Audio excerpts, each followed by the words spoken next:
ترهبون به عدو الله وعدوكم وآخرين من دونهم لا تعلمونهم الله يعلمهم آياداس waxay noo sheegaysaa inaan u diyaar garowno waa amar weeye ilaahayna siinayo u diyaar garooba isku diyaariya ma ahan waxyaalo laga gagaban karo ma istata'tum min quwwatin awood tan u dambaysa ee aad leedihiin isugu diyaariya ومن رباط الخيل يفرضها aad loo adeegsan jiray hadda diyaarado iyo drone iyo dabaabaad baa yimid maxaa loo samaynayaa oo loo diyaar garoobayaa turhibuuna bihi caduw allahi wa caduwakum saad dhabarka uga jabisaan ugu argagixisaan oo idinkaga cabsadaan cadowga ilaahay iyo cadowgiina idinka intaas kaliya laguma simin wa aakhariina min duunihim laa taclamuunahum allahu yaclamu kuwa kale aynan ogeyn ee kuwaas ka sokeeya oo ilaahay ogyahay oo idinku ina ogeyn waa munaafiqiinta waa kuwa nagu dhex jira ee cadowga u jaasuusaya ee cadowga u shaqaynaya kuwaasna ugu diyaar garooba waa saddex cadowa aayadaas waxaan ugu bilaabanaynaa dad muslimiin ah diinteena markaan ku dhagno ayaan dalkeenana jeclaanaynaa nafteenuna qiimo yeelanaysaa hadafka aan diriraynana ay noo cadaanaysaa aad iyo aad baa u mahadsantihiin waxaan rabaa inaan idiin hambaliyeeyo marka koowaad ururka halkaan ka qalin jabinaya hambalyo diiran iyo farxad iyo rayrayn iyo sharaf ayay noo tahay inaan aragno wiilal dhalinyaro iyo gabdho dhowr bilood ka hor magaalooyinkoodii joogay ee fursad ay siiyeen taliska ciidanka xoogga dalku uu fursad siiyey ah inay ku soo biiraan ciidanka xoogga dalka Soomaaliyeed oo inta ka yimid guryahoodii doortay iyagu halkaan lagu tababaray maalmo adag qaatay carbis adag qaatay maantay soo bandhigay qalinjabintoodii waan idin hambalyeeynaa wadadaan idinku miina bilaabin waa la idinkaga horeeyay wiilashii iyo gabdhihii idinkaga horeeyay bilihii la soo dhaafay guulo waaweyn bay soo hooyeen waan u hambalyeeynaa wiilashii iyo gabdhaha ciidanka xoogga dalka iyo ciidanka qalabka sida ee Soomaaliyeed dhammaantood guud ahaan ee furimaha hore ku jira ee guulaha waaweyn keenay ee wadada dhulkan u dhaxeeya Marka iyo Xamar nadiifiyay welina ku jira zabiid iyo caanoole awdeeg la bariire buundooyinkaas waaweyn cadawga ku jabiyay aragteen oo qabtay maalmo ka hor 3 casho ka hor inta Kismaayo ka yimaada aariyadooda oo dhulka soo mara inay jilib ugu tagaan nimankii argagixisada ahaa oo ku laayaan qaybna ka qabtaan oo la laabtaan ayagoo nabad qaban ay tagaan intii ka sheegtana ilaahay u naxariistaan leenahay dhammaantood halkan wargaadi aad maqasheen maalin dhawatay inay soo weerareen cadow oo darsi loo dhigay ka hor ceel dheer aad ogeydeen wixii lagu dhigay wiilashaas iyo gabdhahaas aad ku biireysaan guusha ku fadhiya maanta waxaad u tihiin tiir iyo kaalmo iyo taageero cusub dhiig cusub oo ku soo biiray ciidanka xoogga dalka Soomaaliyeed waxaad halkaan ku marteen wacd iyo dhaar horteen wacd iyo dhaarkaas in laga dhabeeyaan rajaynaynaa dalka Soomaaliya waxa isku soo bahaystay cadawyo kala duwan oo kuwii hadda aan sheegaynaa oo saddexda ahaa kuwii gudaha argagixisada ahaa kuwa kale oo munaafiqiina iyo cadow dibadda ka yimid oo ogtihiin oo shalay u dambeysay Hargeysa ka degay kuwa dhulkeena nagu haysta kuwa dhul kala soo qabsaday soo xasuuqay dadkii xoog intay ku qabsadeen 70 kun ka soo jeestay oo 19 kun oo kamid ay caruur tahay Falastiin Gaza kuwii xaggaa soo xasuuqay baa innaga noo yimid haddeertaan oo kuwa naga mida oo munaafiqiintaan sheegaynaa oo munaafiqa weyn oo cirra ugu horreeyo oo u yeertay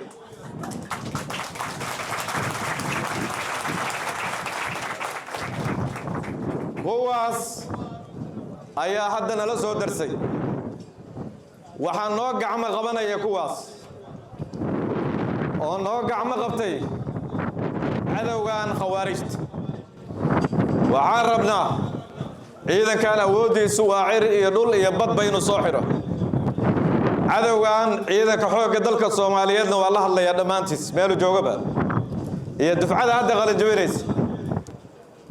cadowgan haddaanan ka takhalusin munaafiqiinta nagu jiraahe maalin kasta cadow dibadda ah noogu yeeranayaan maalin kasta mid bay gobol noo soo dejinayaan waxaa marka waajibkiinu yahay hadda inaan cadowgan khawaarijta argagixisada inaan ka takhalusno si aan u gudanno waajibkeenna qaranka naga sugaya madax bannaanida wadajirka midnimada dalkan waxaa ilaaliya waa ciidanka xoogga dalka Soomaaliyeed waajibkaas diyaar ma loo yahay ma ka dabayrina dhaarteena dalka cadow gudaha iyo mid dibadda ah ma u diyaarsannahay inaan ka celinno ilaahay oo marqaati ka oo mar labaad ayaan dhawaytana kuwaan halkan ku yiri ilaahay oo marqaati ka waxaan ku soo gabagabeynayaa waa guuleysanaynaa cadawguna waa tabar daraya dalkeena horumarkiisa ayaana la diidaya dadkeenu nabad inay ku noolaadaan baa la diidaya hadba mid baana loo soo horkacaya qaraxyadii iyo halkan lagu sugu jiray ciidanku furimaha hore ugu tageen runtii dadkii way nasteen weli laakiin dad baa afduuban kooxaha khawaarijta kuwaasaan rabnaa ciidankeenu meel kastuu joogaba niyad iyo moral inay ku shaqeeyaan wiil yaroo bamba camal isqarxinaya oo aan wax dana lahayn naftiisa u naxayn qof u naxaya jirin waalidkiis ka soo cararay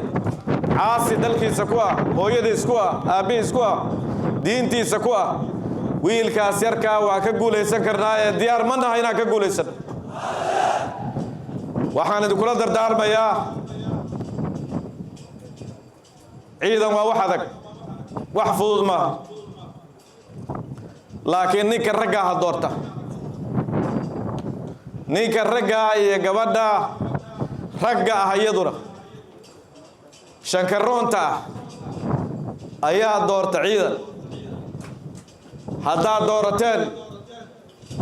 dalkiinnii maanta shahaadooyin baa laydinku wareejiyey shahaadooyin baa laydin siiyey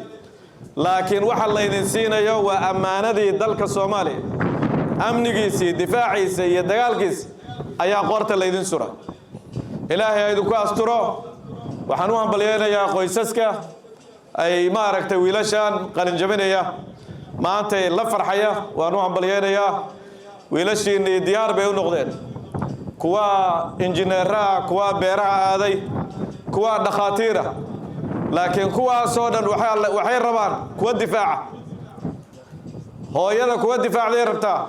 ilmaheeda kuwa difaacay rabtaa wiilasha halkan taagan waxay qayb ka yihiin difaacay dalka ay qayb ka yihiin guulaysta idin leeyahay walaalaha Turkiga oo runtii isku noo dhisay dugsiga kuna soo saaray dufcadii 20aad hadda sida muuqata ururkii 20aad soo saaray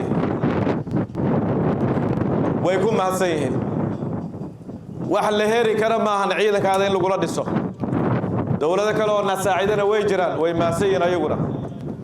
laakiin dugsigani rag buu soo saaray commandos buu soo saaray commandosti dhaaranaysu soo saaray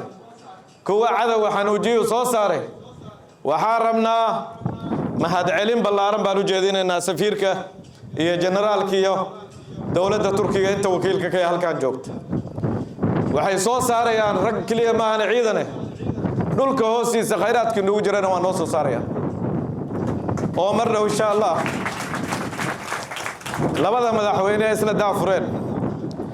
badda khayraadka ku jira in laga faa'iideystay ka shaqeynayaan waxay ka shaqeynayaan waxbarashadii caafimaadkii horumarkii kale dalka aad iyo aad baan ugu mahadcelinaynaa mar kastana waan xasuusanaynaa way nooga sokeeyaan dadka kale dawladaha kale way nooga sokeeyaan in kastoo aanan inkirayn dawlad kastoo kale oo nacaawisay haddana waxaa muuqata in ay si gaara isaga xil saareen dhinacyadii horumarka iyo difaaca dalka iyo maalgashiga dalkaba aad iyo aad bay u mahadsan yihiin macallimiintiida inta bartay ee Soomaalida lahayd ee Turkida lahayd iyagana waa u mahadcelinaynaa waxay noo soo saareen jiil adag wiilal adag bay noo soo saareen dugsiguna insha Allah way sii socon doonaan sida taliyuhu sheegay aad iyo aad baa u mahadsantiin guulaysta Allahu akbar Allahu akbar Allahu akbar ولله الحمد